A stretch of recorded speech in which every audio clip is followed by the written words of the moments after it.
When I was 9 years old, my grandfather gave me a present. There was nothing extraordinary about it, just a nondescript brown box with my name haphazardly scrawled atop it. Even so, my young self was enthralled by it. I wish he'd never given it to me. Now, Jonathan, before I hand this to you, I need you to make me a promise. Grandpa smirked, holding the parcel just out of my reach. What is it? I huffed, crossing my arms. Grandpa's expression instantly shifted. His jovial demeanor melted, leaving a cold, stern visage in its wake. I'd never seen anything like that before, and it frightened me. Promise me that you won't open this until your 18th birthday. My heart sank. Why was Grandpa dangling a gift in front of me if he didn't want me to open it for another 9 years? But why? I asked, tears welling in my eyes. Look, kiddo, I'm getting old, and I don't know how much longer I have left. I want to make sure that I give this to you before that day comes. This gift, it's special. I want you to be more mature once you open it, so you'll use it wisely, he said, placing a loving hand on my shoulder.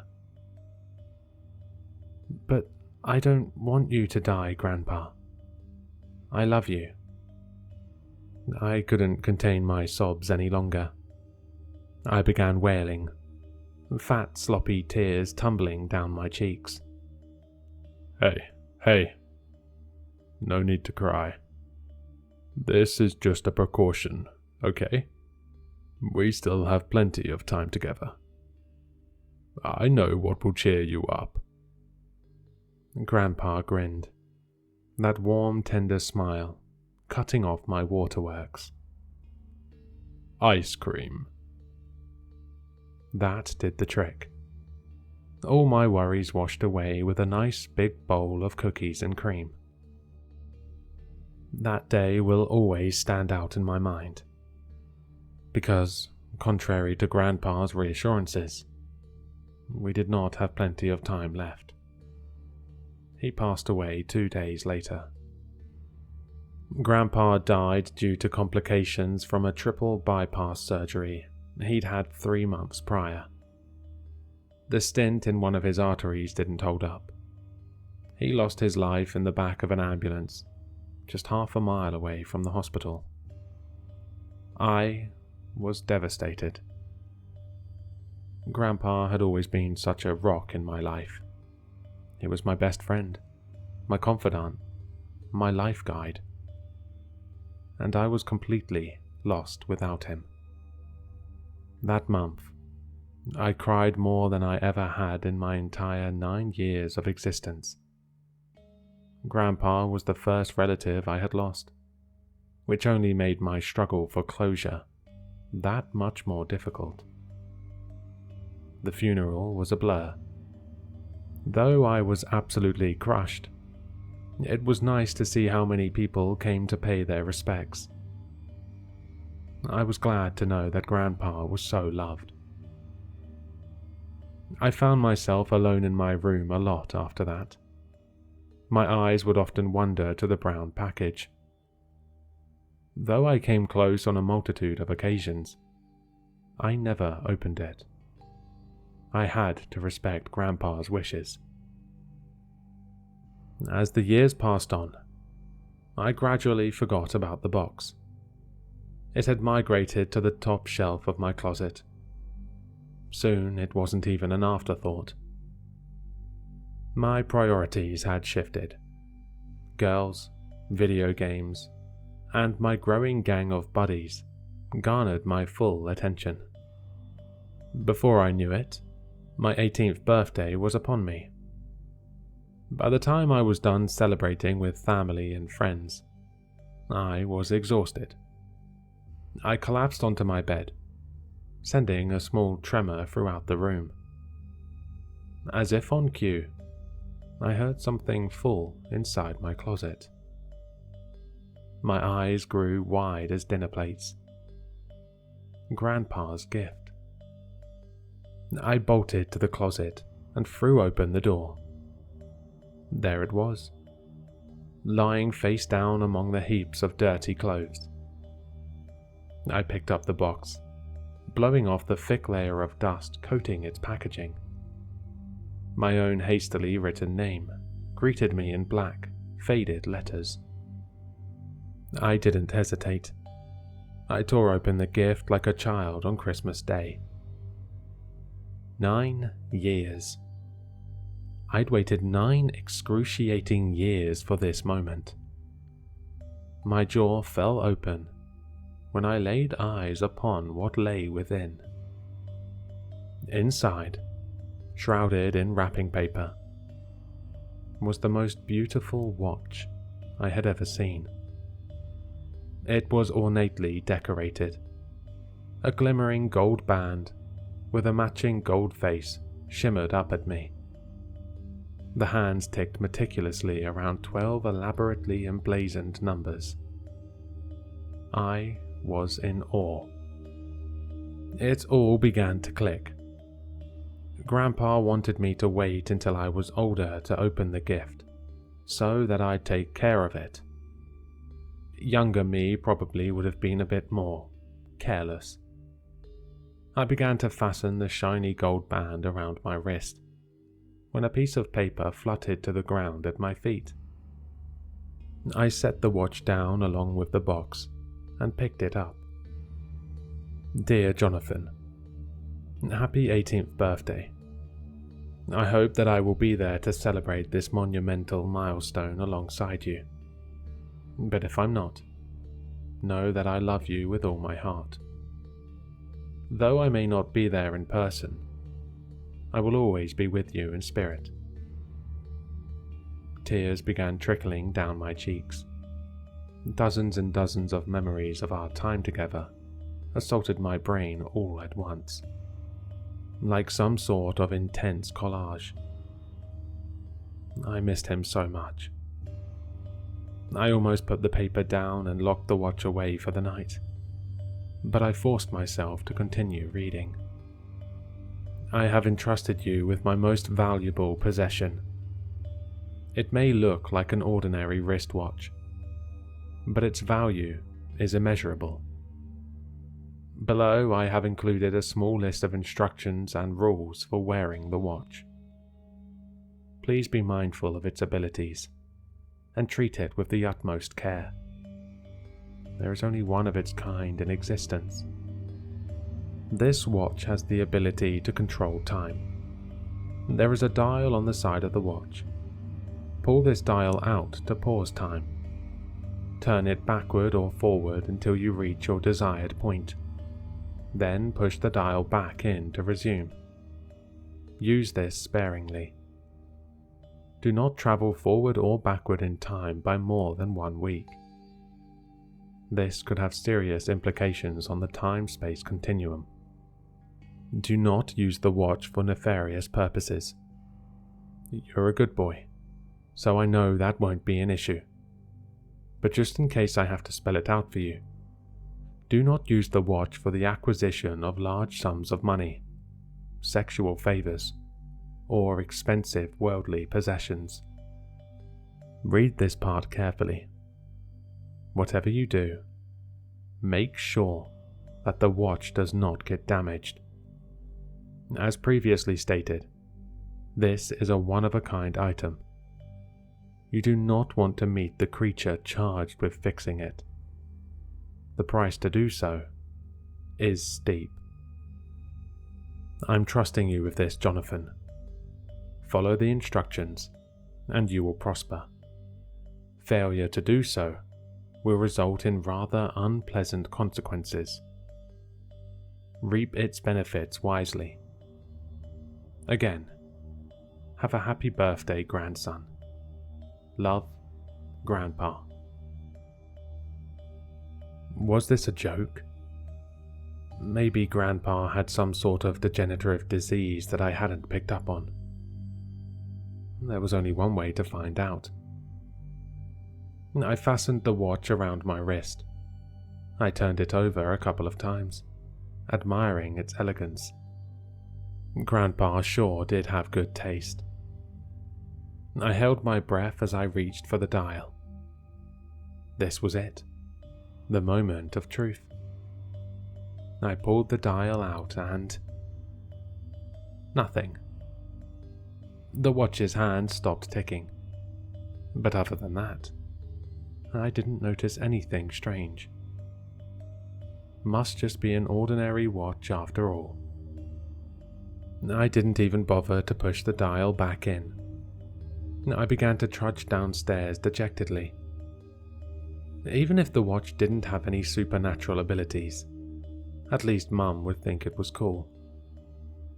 I rounded the corner to the stairs and nearly tripped. I stopped in my tracks, mouth agape.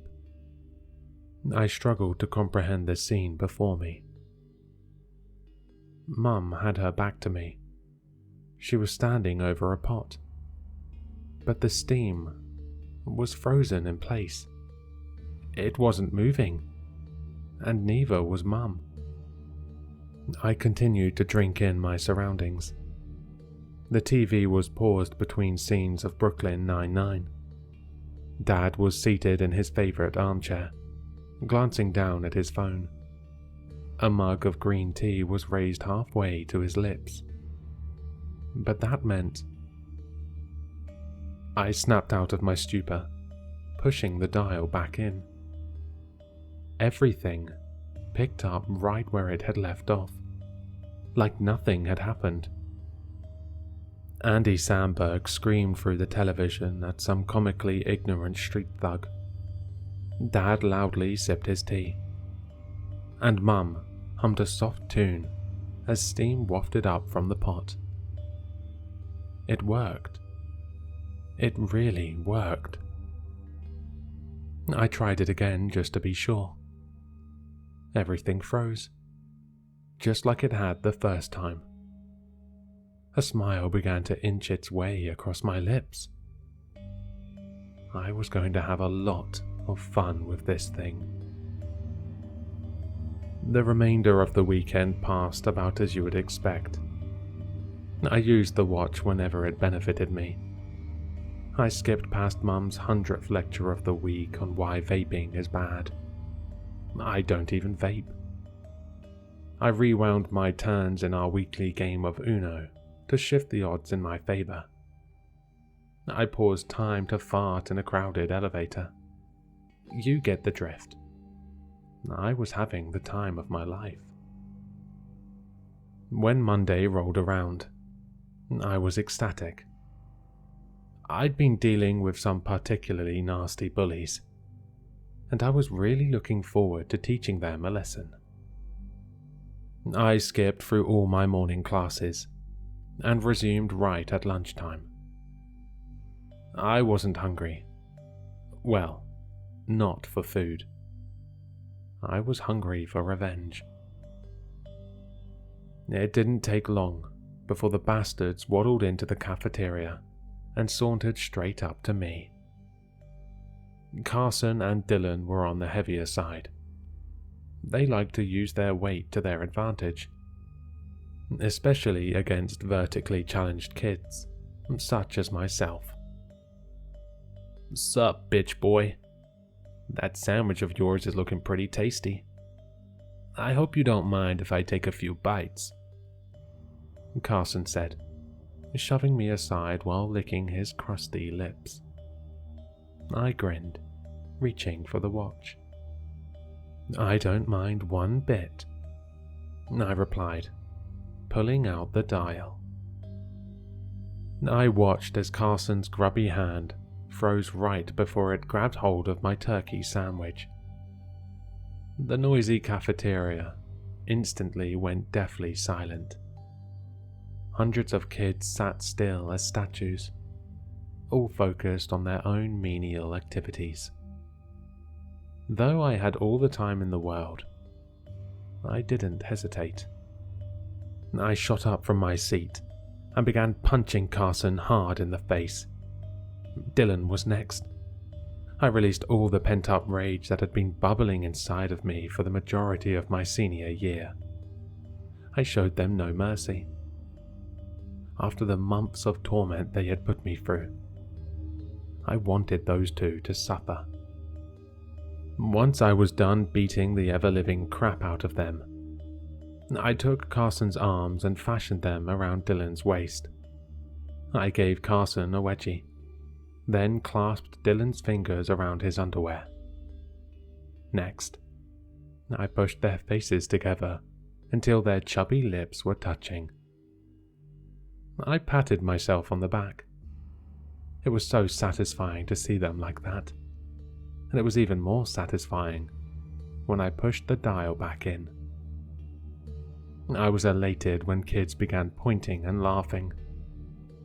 Hey, look at those two. Gross. Ew, get a room. Ugh, that's disgusting. The pair immediately recoiled. They were dumbstruck. The pure shock on their faces was priceless. My heart raced with excitement as the pain began to sink in. Tears spilled down Carson's cheeks. Dylan placed a hand over his left eye, staring daggers at me with his good one. He leaned in close and whispered into my ear, "I know you did this somehow. This isn't over." Ooh, I'm so scared. Are you and your lover going to kiss me to death? Dylan raised a fist, but thought better of it. He lowered his head in defeat. "We'll make you pay. You'll see." The bullies both flipped me off as they turned to leave. They trudged out of the cafeteria, rubbing their bruised faces as kids relentlessly hurled insults at them. I almost felt kind of bad for them. Until I remember how shitty they'd been to me, that is. The rest of my day was going by without a hitch. Thanks to the watch, I had successfully found the answer key to the science test I'd forgotten to study for, and I ensured that I would pass with flying colors. I was shooting my shot with one of the cutest cheerleaders in school when it happened. So, I was thinking, maybe you and I could catch a movie this Saturday. You know, like if you're... Slam. Pain streaked across the right side of my face as I was brutally bashed into a locker. My arms were pinned to my side, and I couldn't move. "Sorry, Jonathan. I don't date losers like you," Johnny said as she pretentiously flipped her hair behind her and walked away. I turned my attention to my attackers. What the hell? I had a decent shot with her before. Smack. A fist connected with my face. I was seeing stars. "Shut up. I know it was you. You seriously embarrassed us earlier. I'm going to kick your fucking teeth in." Carson and Dylan, just as I'd suspected. My heart thumped like a jackhammer in my chest. I couldn't reach the watch. Unless a teacher just happened to walk by, I was screwed. And then, the worst possible outcome played out. "That's a pretty nice watch you've got there. Maybe I'll take that as a down payment." Carson snickered, reaching for my wrist. "No, fuck you. Leave the watch alone," I growled, thrashing wildly to keep it out of his grasp. It was no use. I can see that this watch has a lot of value to you. It'd be damn shame if something was to happen to it." A wide, manic grin stretched across Carson's lips. My eyes grew wide as saucers. No, this couldn't be happening. Carson grabbed my wrist and began slamming the watch against a locker. He smashed it over and over again. Once, twice, 3 times. I shut my eyes before every blow. And then, the moment I had been dreading, everything stopped.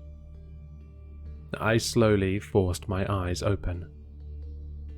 Time had been paused. I snatched my wrist away from Carson and wiggled out of Dylan's grip. My heart plummeted into my stomach when I glanced down at the watch. Shards of glass littered the floor.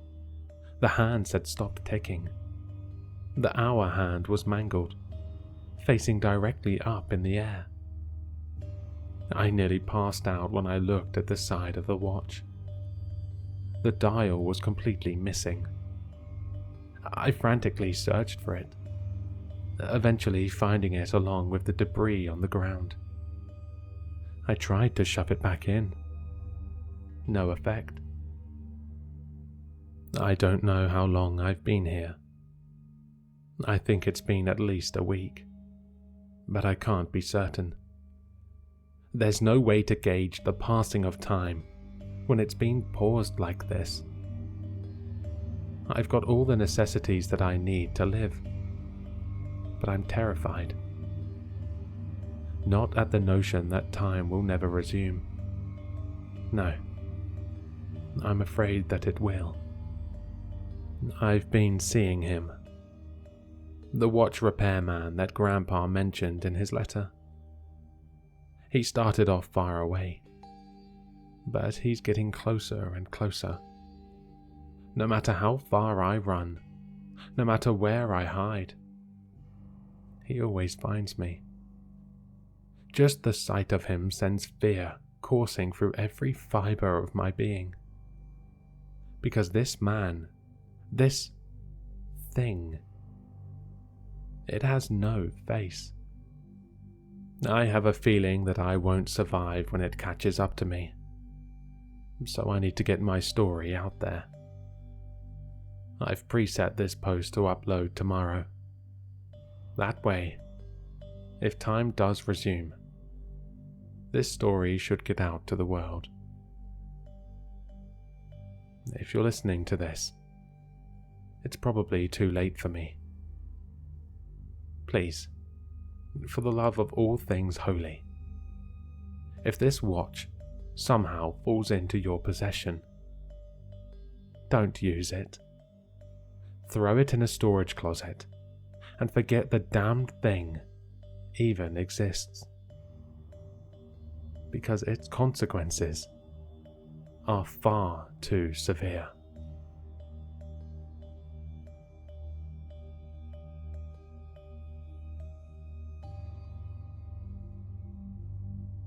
Hello, Sinister listeners.